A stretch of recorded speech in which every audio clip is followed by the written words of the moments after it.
روزوں کے بارے میں اللہ تعالیٰ نے کہا کہ روزے تمہارے اوپر فرض کیے گئے ہیں جس طریقے سے پہلے امتوں پر فرض کی گئی. اور اگر کوئی سفر میں ہے یا مریض ہے تو پھر وہ اس کو چھوڑ سکتا ہے اور پھر آخری دنوں کے اندر جیسے رمضان کے مہینے کے بعد جو چھوڑے ہوئے روزے ہیں ان کا اعادہ کرے، اس کو دوبارہ رکھ لے. اور جو فدیہ دینے کی صلاحیت رکھتے ہیں تو وہ فدیہ بھی دیں. یعنی یہ جو مریض ہیں اور جو مسافر ہیں، اگر ان کے اندر فدیے کی صلاحیت ہے تو یہ روزہ چھوڑنے کے بعد فدیہ دیں. اور پھر کہا کہ اگر تم روزہ رکھ لو تو بہتر ہے. اس سے بہت لوگ بہت غلط مفہوم لیتے ہیں. وہ یہ سمجھتے ہیں کہ طاقت کے باوجود جو ہے اگر آدمی کے اندر صلاحیت ہے روزہ رکھنے کی تو فدیہ دینا چاہے تو معاف ہے. اگر ایسی بات ہوتی تو پھر تو ایک مزدور 800 روپے کمانے کے اندر 100 روپے جو ہے نا مولوی کو دے دیتا تھا اور 700 روپے جو ہے نا میں پوری دیہڑی بھی کر لیتا تھا اور اوور ٹائم کے اندر بھی 500 روپے زیادہ کما لیتا تھا. لیکن قرآن کے اندر یہ مفہوم ہرگز نہیں ہے.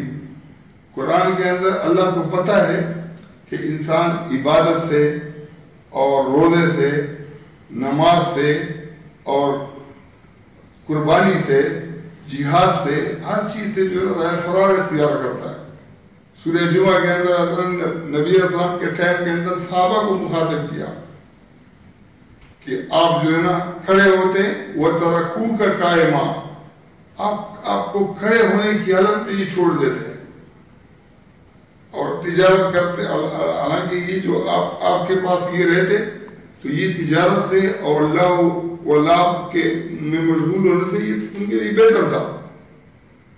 تو اس ذہنیت کو سامنے رکھ کر اللہ تعالیٰ نے جو ہے نا کہا کہ پہلے تو آپ کے لیے گنجائش ہے روزہ چھوڑنے کی، لیکن اس کو پھر رکھنا ہے کیونکہ یہ فرض ہے.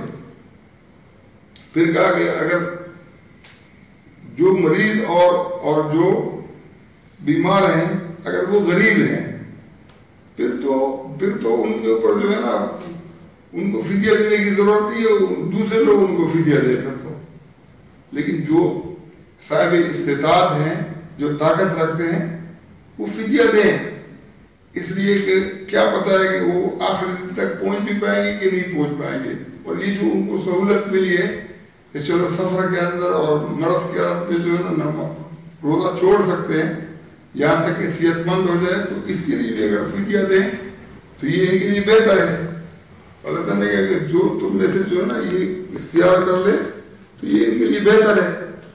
لیکن پھر کہا کہ روزہ رکھو تو روزہ تمہارے لیے بہتر ہے، کیونکہ بعض اوقات ایسا ہوتا ہے کہ آدمی سفر کے اندر اس کو تکلیف بھی نہیں ہوتی ہے، پھر بھی وہ بہانہ بنا لیتا ہے کہ سفر ہے. اور اگر ہے تو معاف، اگر نہیں رکھنا چاہے تو مسئلہ نہیں ہے.